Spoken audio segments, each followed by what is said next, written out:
hoy se lleven la intención de estar un día acá.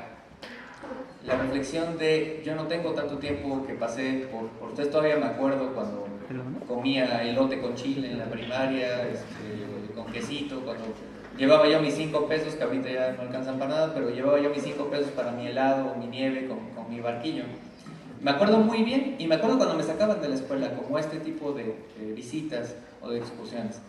Y la verdad es que ustedes se van a ver reflejados aquí, ustedes se van a ver reflejadas y reflejados aquí, y dentro de no mucho tiempo van a poder votar, y dentro de no mucho más tiempo van a empezar a estudiar una carrera profesional, y dentro de no mucho más tiempo ya van a estar dentro del mercado laboral. Disfruten su niñez, pero sobre todo apunten a las estrellas para caer en las nubes.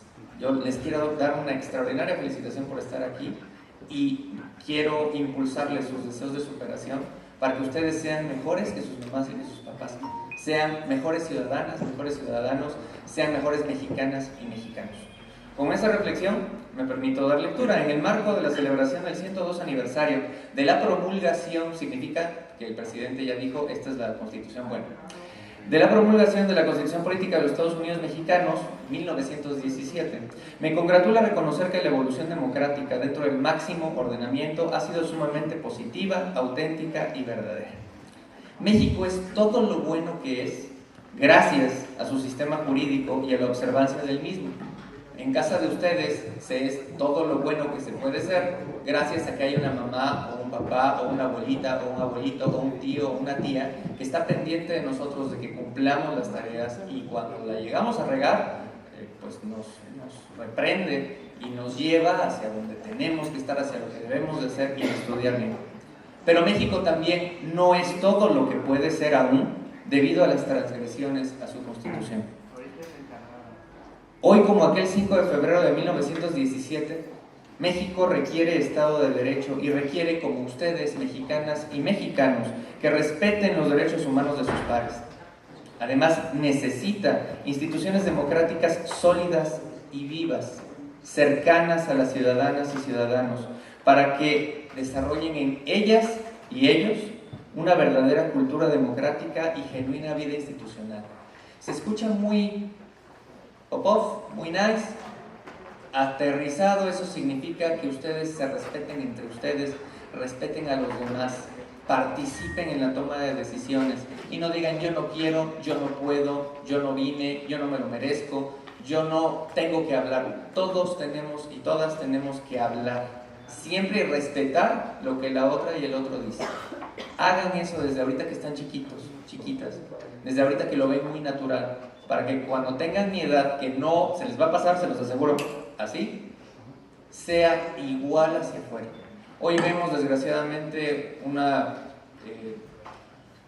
creciente, ¿cómo se llama? Un trending topic, de que comercios inclusive tienen la necesidad de decir, oye, si te sientes amenazada, ven a tal comercio y pues acá te damos ayuda, te prestamos el teléfono, aquí te puedes sentir segura. ¿Qué clase de país tenemos, niñas, niños, para tener que hacer eso, para que la mujer se sienta insegura en su propia ciudad, en su propia calle, en su propio trabajo? Eso no es lo que ustedes están recibiendo en la escuela, no es a donde debemos de ir, y estoy seguro que no es lo que ustedes, que son los que vienen junto a nosotros, van a construir para nuestro país. Los felicito por estar aquí, que esto sea el principio de muchas veces. Respeten a los demás y automáticamente los demás les van a respetar a ustedes. Si quieren ustedes resumir la Constitución, cuando lleguen y su papá y su mamá les pregunten ¿y qué viste en la plática? Mamita, papito, me dijeron que la Constitución, 2 rayitas, es respeto a los demás. Muchas gracias y que tengan buen día. Muchas gracias por sus palabras, consejero electoral maestro Juan Carlos Barranes Escandón. Ahora me permito también darle la bienvenida a las titulares del nivel secundaria del Colegio Pedro de Gante. Bienvenidas. A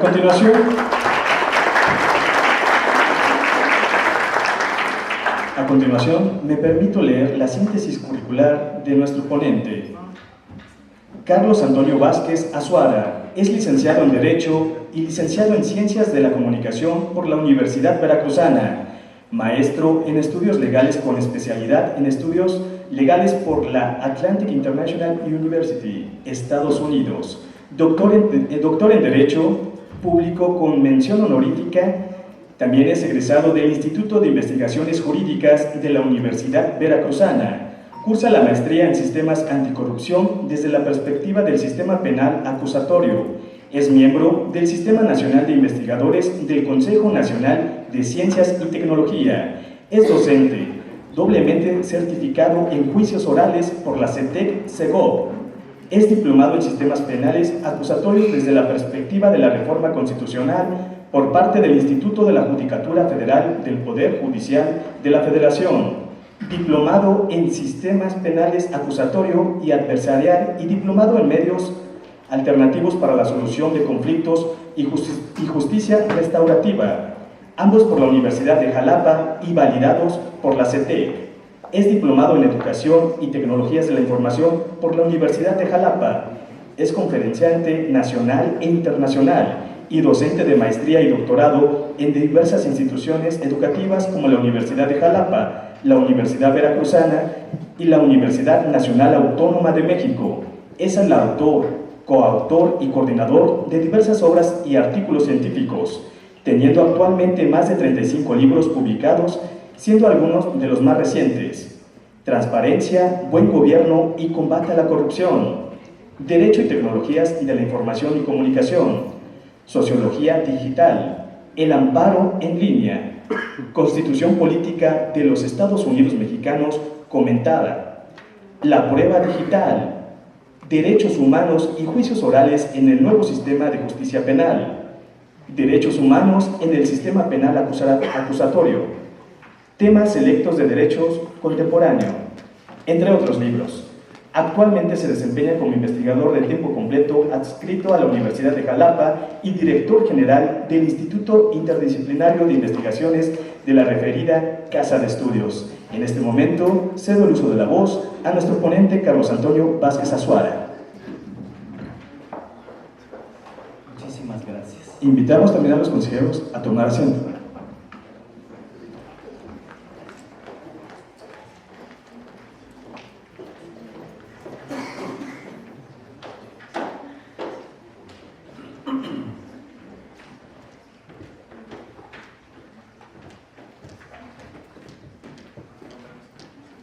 Muy buenos días, distinguidas y distinguidos asistentes, niñas y niños del Colegio Pedro de Gante.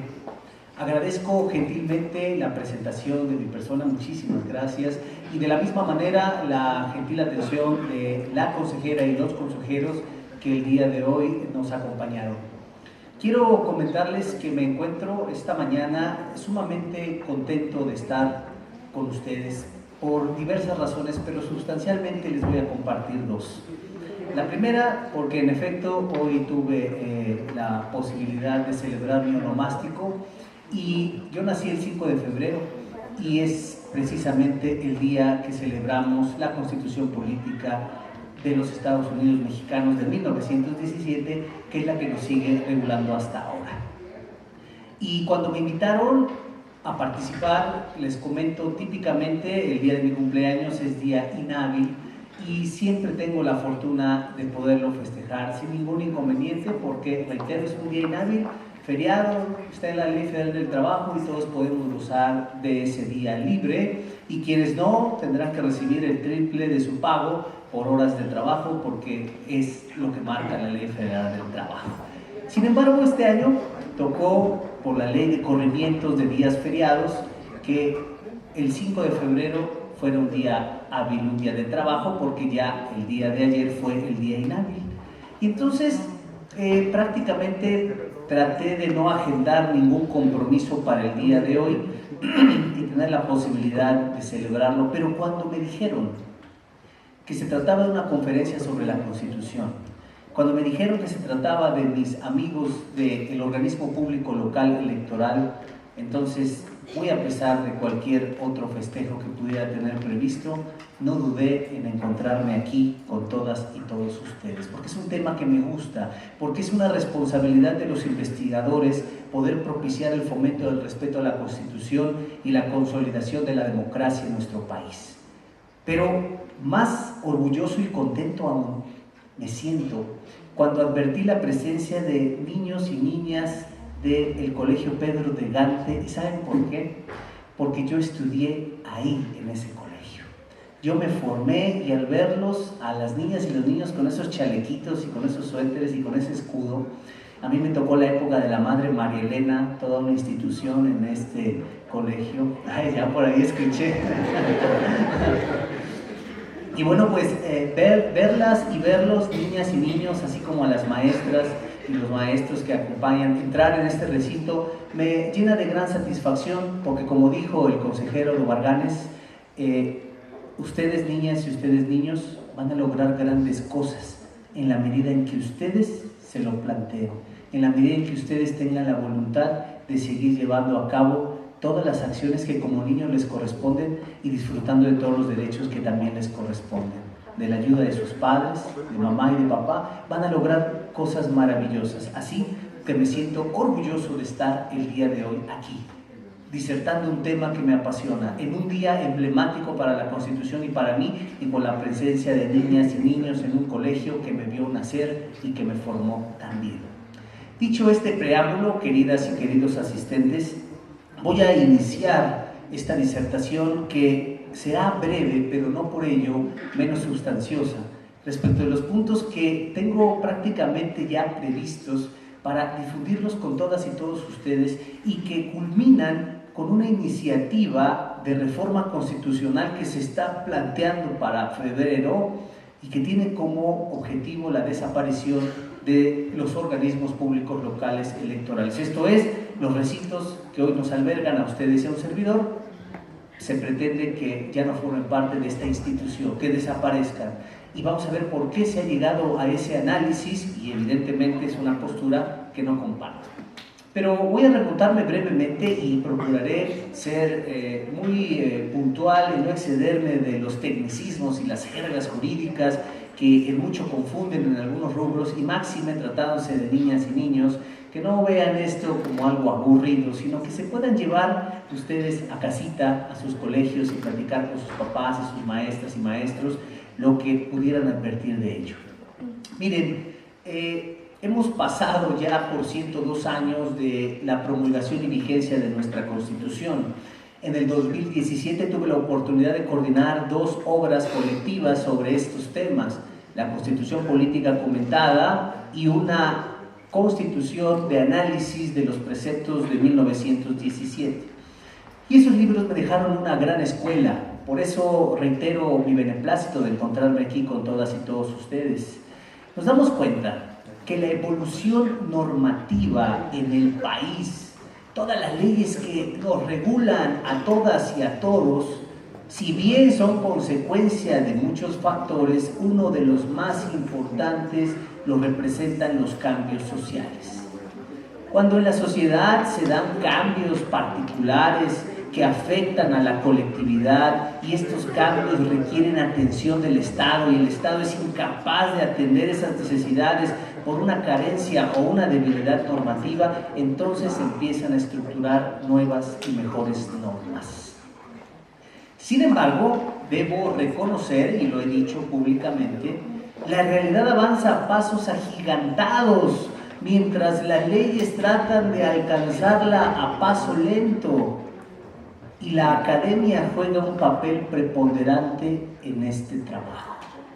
De tal suerte que cuando nosotros nos damos cuenta de leyes que protegen figuras nuevas, o la no discriminación, o los derechos humanos, fueron cuestiones que ya se analizaron décadas atrás, que ya tuvieron efectos perjudiciales en la sociedad y que finalmente le abrieron los ojos a los legisladores, a las autoridades, al aparato gubernamental y consecuencia de ello se estructuran algunas normas.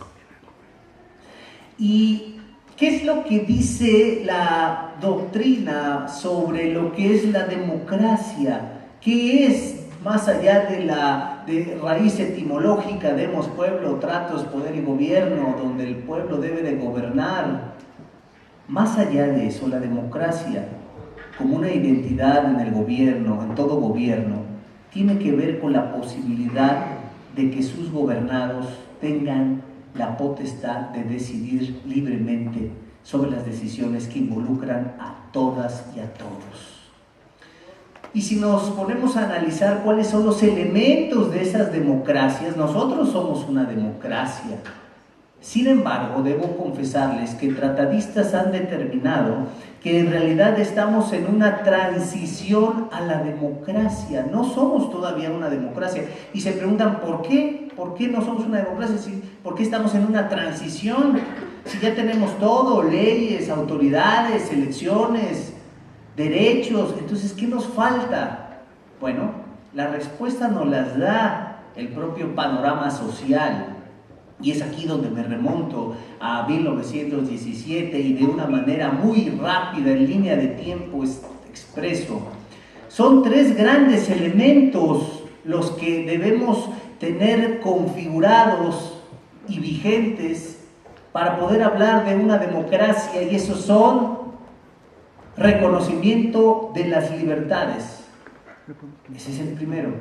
El segundo, elecciones competitivas, o sea, que más de un partido quiera pretender acceder al poder y pueda competir en igualdad de condiciones para acceder al poder público.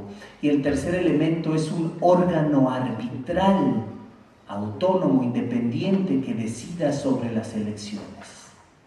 Esos son los tres elementos, grosso modo, de las democracias. Ahora vamos a analizar si los tenemos y desde cuándo los tenemos. En 1917 se esgrime esta constitución como consecuencia del porfiriato, esta dictadura que de 31 años de régimen opresor porfirista, que tuvo sus cosas buenas, deriva en los movimientos de la revolución que a su vez culminan en transformaciones sociales que se plasman ya en un documento jurídico llamado Constitución de 1917. Ahí se establecen, entre otros elementos, el derecho social, el derecho del trabajo, derecho agrario, de seguridad social. Sin embargo, aunque para entonces ya éramos una democracia formal en papel, materialmente no lo éramos. Prevalecía ese famoso partido hegemónico, el que comandaba y daba las órdenes, donde las elecciones las organizaba el Estado y los votos se contaban en los palacios de gobierno. Entonces habría que analizar verdaderamente qué tipo de elecciones competitivas existían. Era un solo partido con oposiciones ficticias de pocos agremiados y con elecciones cuyo órgano arbitral estaba a cargo del mismo que contendía por el poder. Esto es, eres juez y parte, no podías tú ser objetivo. Y este panorama prevaleció durante muchos años, donde no había estos elementos. La libertad de expresión, recordarán todas y todos ustedes en esa época, los niños y niñas no lo recuerdan obviamente, pero los demás recordamos que la libertad de expresión era sancionada y era prohibido, prácticamente objeto de sanción y cárcel, expresar un comentario negativo contra el presidente, contra el gobernador, contra las autoridades. Era un pecado capital. Hoy él prefirió manifestaciones en contra del presidente, córrelo de su trabajo o cancélale lo que tengas que cancelarle, sanciónalo, porque aquí el que manda es el Estado. Y esta evolución comienza a avanzar, y si nos ponemos a reflexionar hasta cuándo tuvimos los elementos de la democracia, ustedes y un servidor podremos caer en la cuenta de que no tendrá más de 10 años. Y cuando digo esto, la gente comienza a ver y dice, como 10 años, no, nosotros tenemos mucho de democracia. Tenemos gran parte de nuestro tiempo ejerciendo la democracia. Entonces vamos a analizar si esto es así. Dije tres elementos sustanciales. Reconocimiento de las libertades. Las libertades se reconocen gracias al reconocimiento de los derechos humanos. Los derechos humanos no se otorgan, se reconocen y se otorgan sus garantías para su adecuado ejercicio.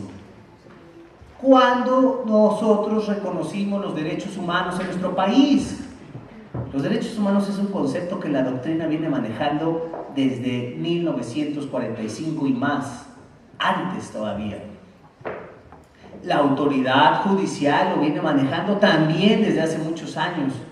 Pero cuando lo tuvimos en la Constitución de nuestro país, el concepto de derechos humanos, fue apenas con la reforma del 10 de junio de 2011. Estamos en 2019, 8 añitos, no menos, no menos 5 dirían por ahí.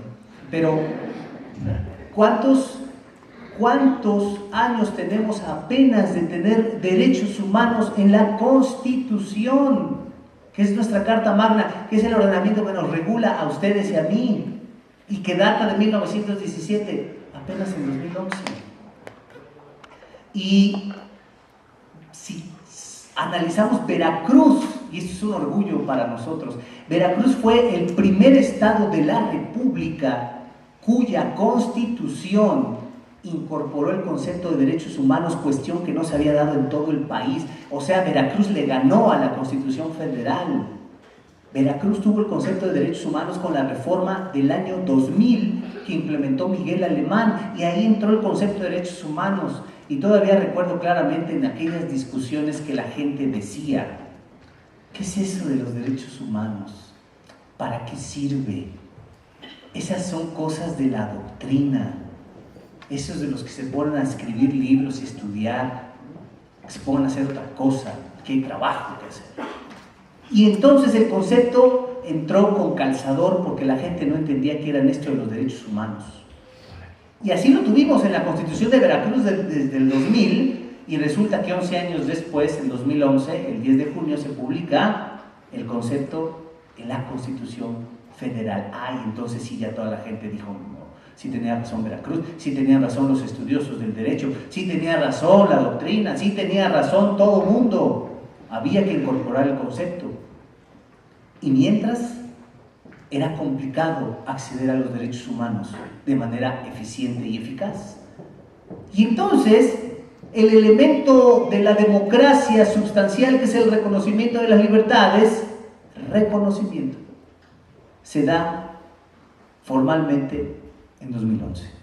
¿Que lo venimos arrastrando de años anteriores? Por supuesto que sí. Yo no podría decir que tuvimos libertad de expresión hasta el 2011, por supuesto que no. Ni tampoco podría decir que hay libertad, derecho a la vida, igualdad y no discriminación hasta el 2011, por supuesto que no. Los teníamos, pero no se podían tutelar de manera tan eficiente como con posterioridad a la reforma. ¿Qué dijo ese artículo primero que incorpora estos derechos humanos? Todas las autoridades en los ámbitos de sus competencias están obligadas a promover, respetar, proteger y garantizar derechos humanos bajo los principios de universalidad, independencia, indivisibilidad y progresividad. En consecuencia, las autoridades deberán prevenir, investigar, sancionar y reparar violaciones a derechos humanos.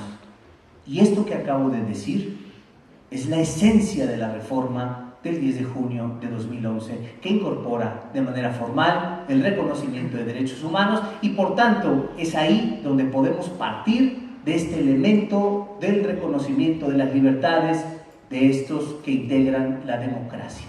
Ahí está. Ahora, ¿desde cuándo datan los otros dos elementos? Elecciones competitivas y órgano arbitral que decida sobre las elecciones. Elecciones competitivas, queridas y queridos